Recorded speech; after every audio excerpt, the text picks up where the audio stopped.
नमस्कार, स्वागत है आपका एक बार फिर से हमारे इस खास कार्यक्रम में जो आधारित है गपशप, कानाफूसी और चर्चाओं पर। इस बार कई सारी रोचक और चटपटी खबरें हैं, तो चलिए शुरू करते हैं पावर सेंटर।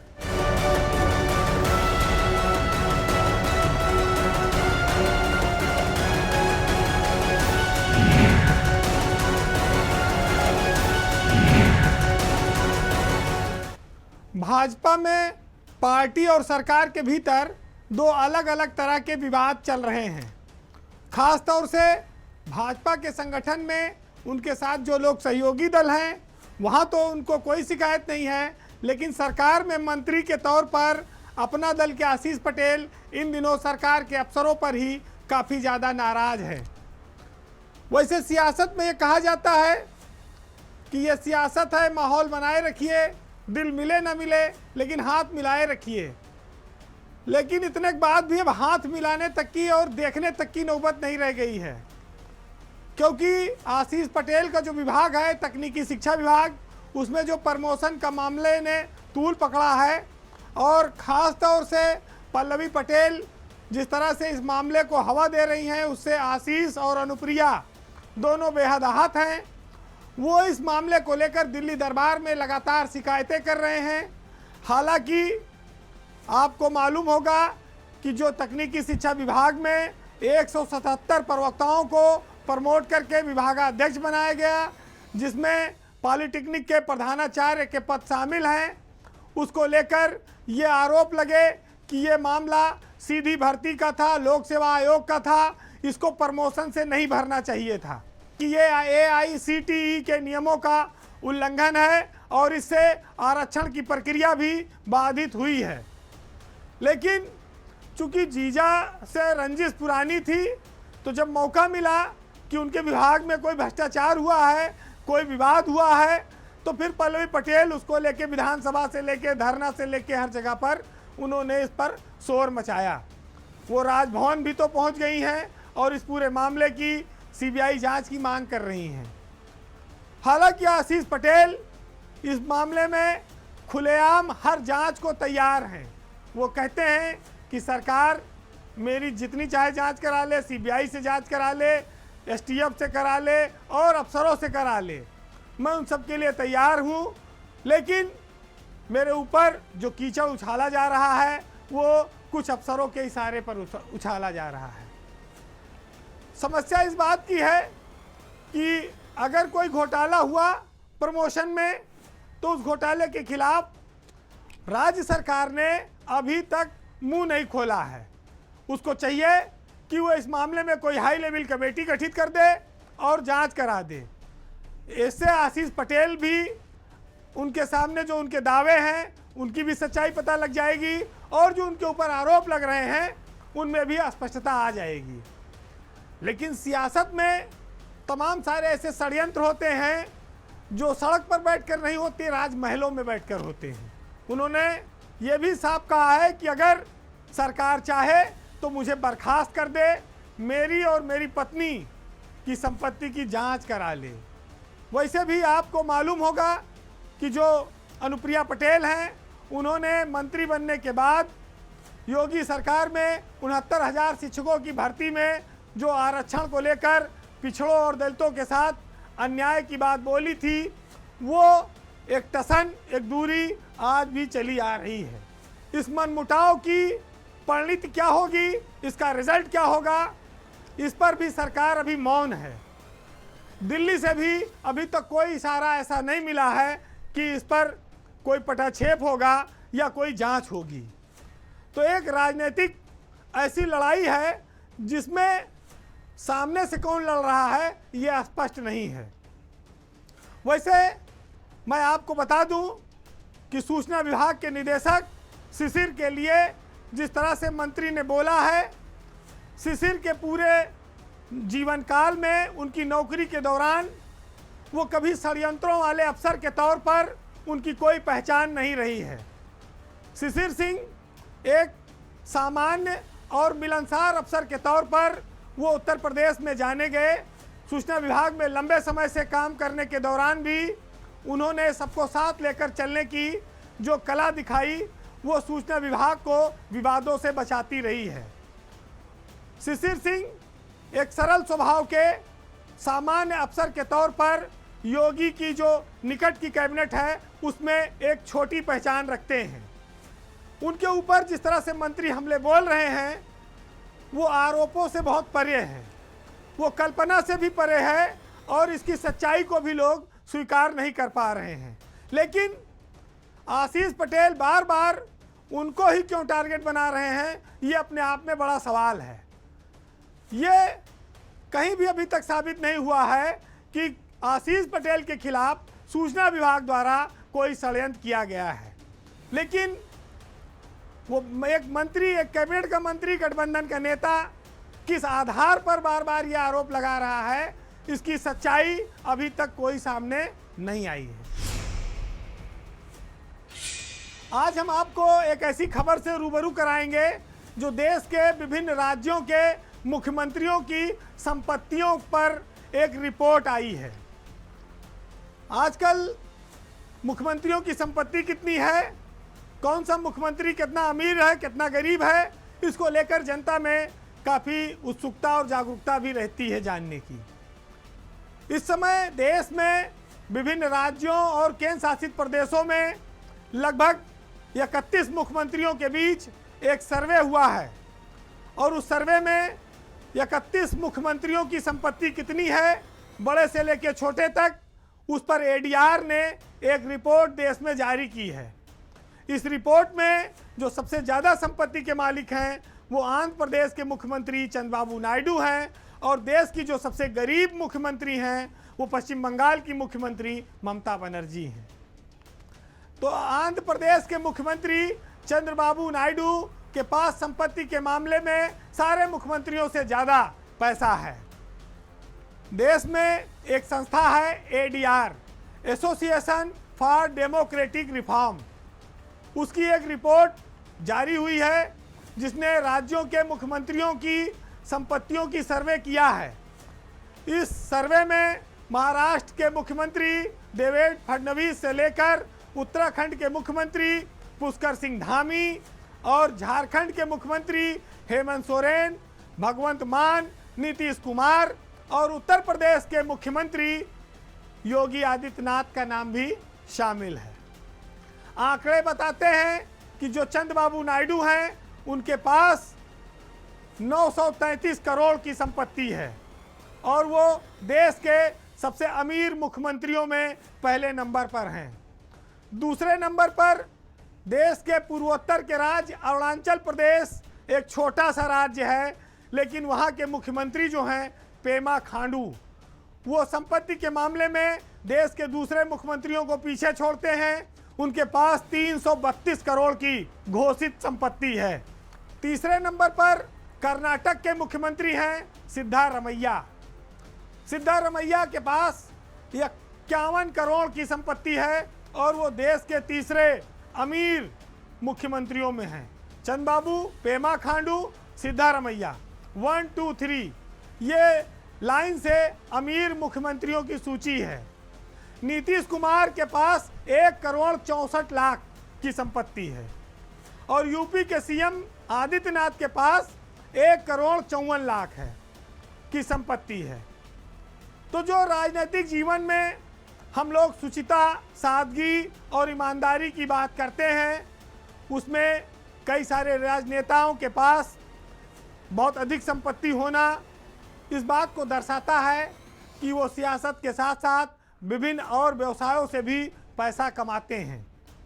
जरूरी नहीं है कि भ्रष्टाचार के ही माध्यम से कमाएं।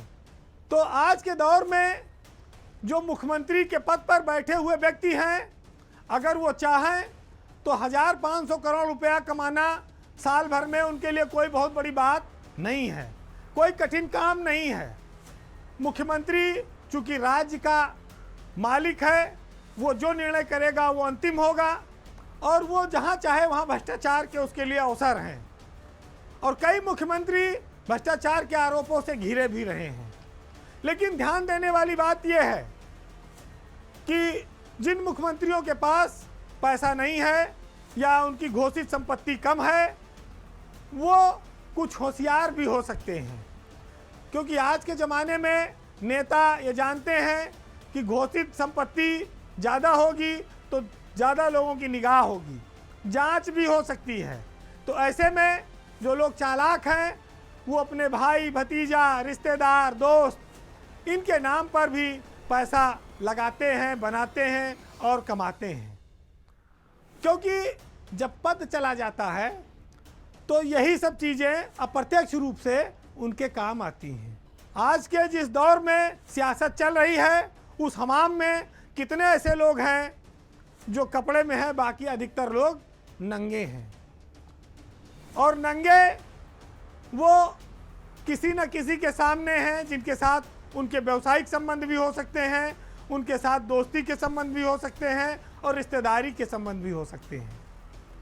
तो देश के राज्यों के मुख्यमंत्रियों की संपत्ति के मामले में आप उत्तर प्रदेश के मुख्यमंत्री योगी आदित्यनाथ को और राज्यों से बेहतर मान सकते हैं, क्योंकि यूपी जैसे बड़े राज्य में ये उनका दूसरा कार्यकाल है और 1,54,00,000 की ही उनके पास संपत्ति है।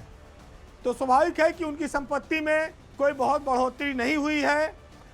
योगी जैसा कि खुद उनके नाम से है, संत हैं, बहुत लालच नहीं है, भ्रष्टाचार के खिलाफ उनका एक अभियान है। उन सब चीज़ों पर पिछले 8 सालों में जो योगी ने किया है उसका आंकड़ा भी उनकी संपत्ति से समझा जा सकता है। एक विशाल राज्य का मुख्यमंत्री अगर उसके पास चाहे तो कई हजार करोड़ रुपए की संपत्ति आ सकती है, लेकिन राजनीति में जो लोग उच्च पायदान पर होते हैं उनको शिष्टाचार के और नैतिकता के उच्च मूल्यों और गुणों का भी पालन करना होता है। तो ऐसे में बेदाग और निष्पक्षता के साथ पारदर्शी जीवन जीना बेहद कठिन है, लेकिन कुछ लोग अपनी इच्छा शक्ति से, अपने संकल्प से इस काम को आगे बढ़ा रहे हैं। उनसे देश को आने वाले वक्त में बहुत उम्मीदें भी हैं, क्योंकि ये जो नाम है इनमें से आगे चलकर कोई देश का प्रधानमंत्री भी बन सकता है। अब बात उत्तर प्रदेश की नौकरशाही में हुए एक बहुत बड़े निर्णय की। निर्णय ऐसा जो सरकार ने आज तक नहीं किया था।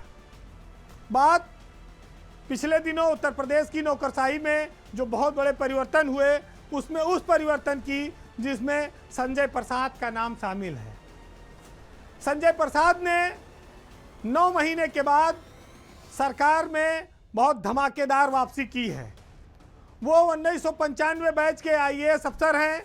वो मुख्यमंत्री के आसपास आपको देखे जा सकते हैं, लेकिन 8 सालों में योगी आदित्यनाथ का ये रिकॉर्ड है कि पहली बार ऐसा हुआ है कि जिस पद से कोई अफसर हटा हो उसको दोबारा उसी पद पर वो लेकर आए हैं। संजय प्रसाद इस मामले में भाग्यशाली हैं। मुख्यमंत्री का उनके ऊपर भरोसा बढ़ा है, बरकरार है।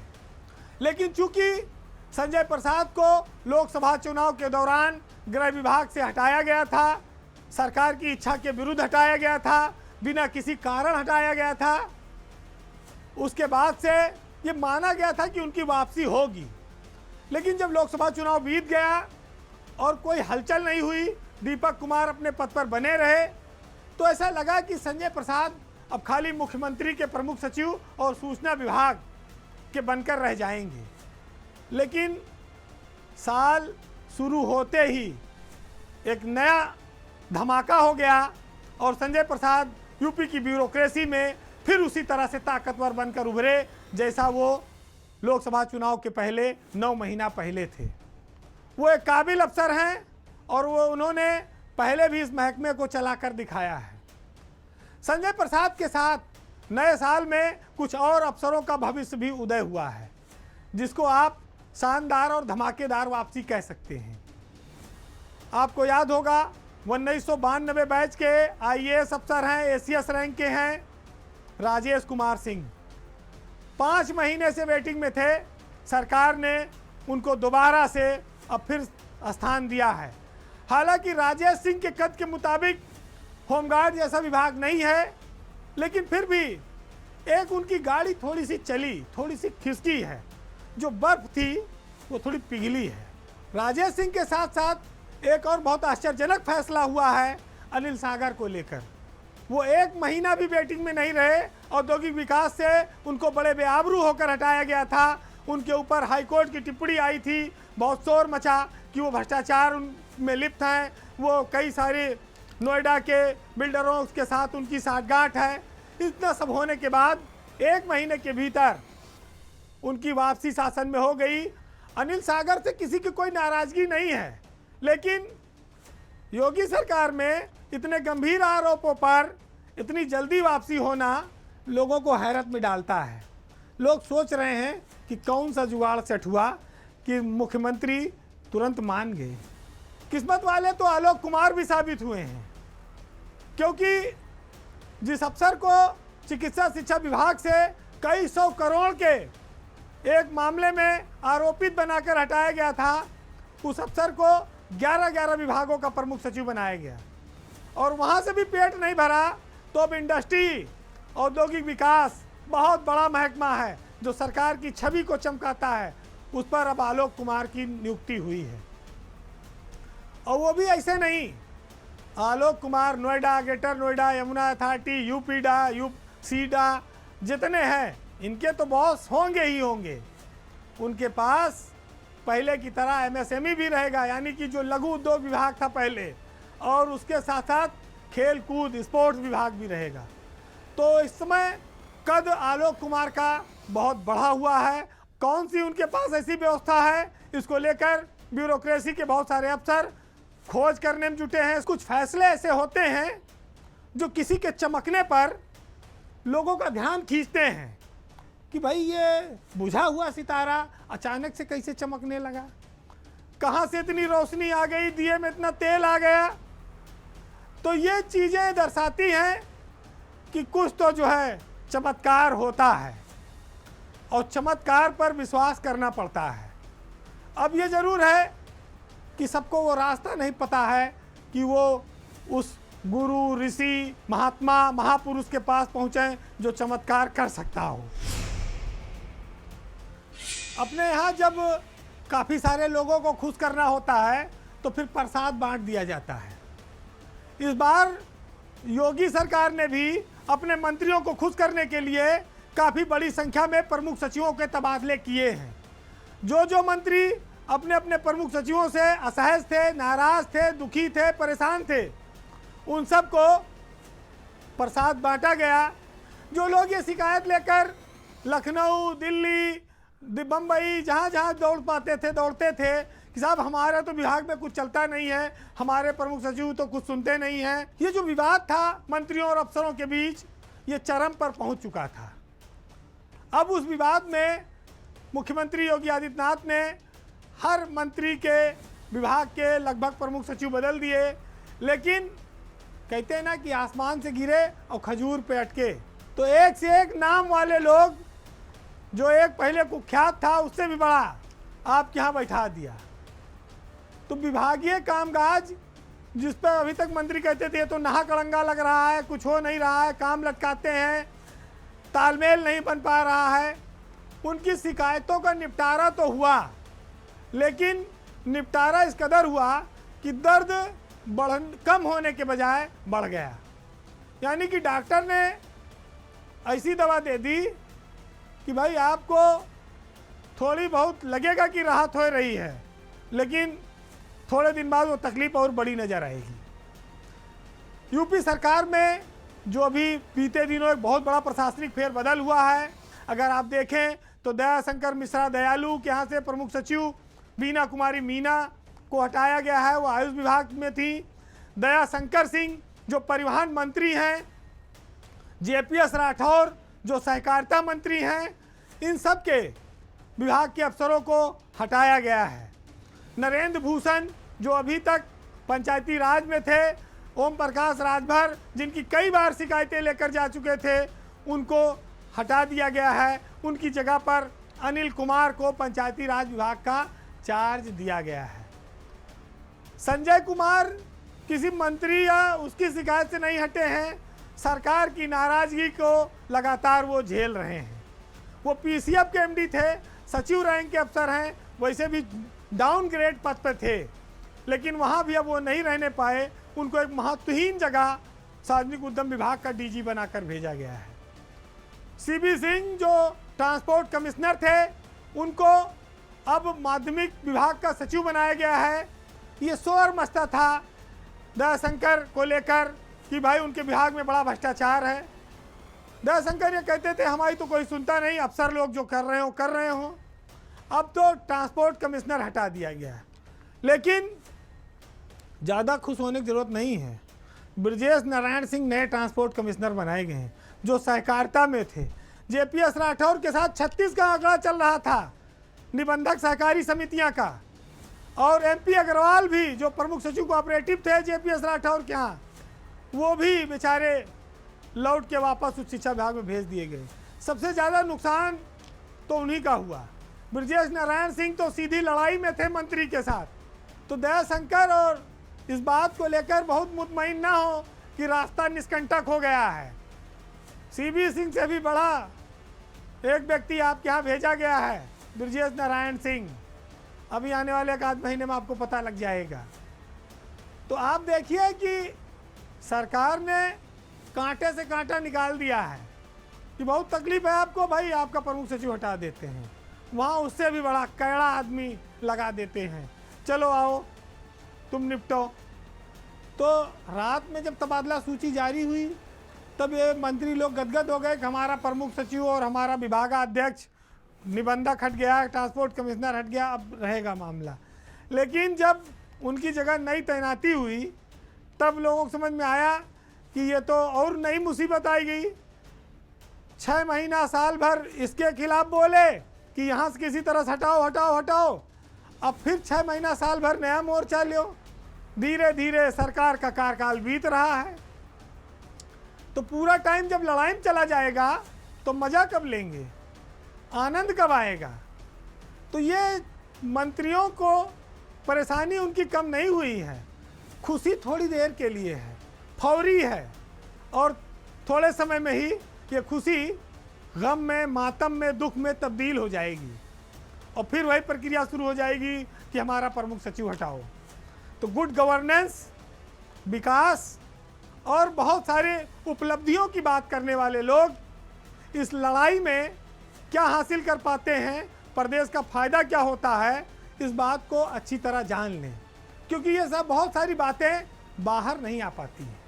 फिलहाल जाते जाते आपको मुनव्वर राना साहब की कुछ लाइनों के साथ छोड़ जाएंगे, क्योंकि जो लोग पद पाने की खातिर, जो लोग कुर्सी बचाने की खातिर हर तरह के समझौते करते हैं, वो समाज का नहीं सिर्फ अपना भला करने में लगे रहते हैं। और ऐसे लोगों के लिए और आने वाली पीढ़ियों के लिए भी उन्होंने लिखा है, सुनिएगा, कि दरबार में जब ओहदों के लिए पैरों में अना गिर जाती है, कौमों के सिर झुक जाते हैं, चकरा के हया गिर जाती है। और अब तक तो हमारी आंखों ने बस 2 ही मंजर देखे हैं, या कौम के रहबर गिरते हैं या लोकसभा गिर जाती है। और हमने जिस तरह गुजरी जिंदगी गुजारी है, नस्ल नौ के मत वालों अब तुम्हारी बारी है। नमस्कार।